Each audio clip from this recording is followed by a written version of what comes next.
Жапаров Садыр Нуркожоевич Кыргыз Республикасынын кылмыш жаза кодексинин 30 беренеси аркылуу 3-4 беренеси аркылуу 28 беренеси аркылуу 295 беренесинде көрсөтүлгөн кылмыштын курамы жок болгондуктан акталышсын.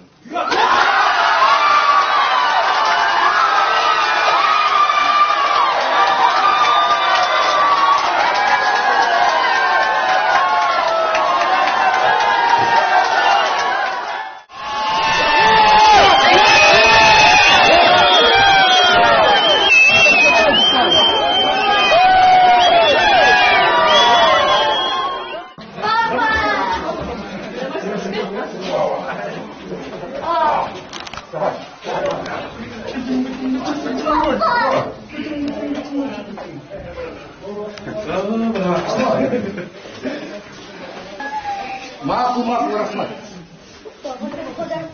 Макул, давай.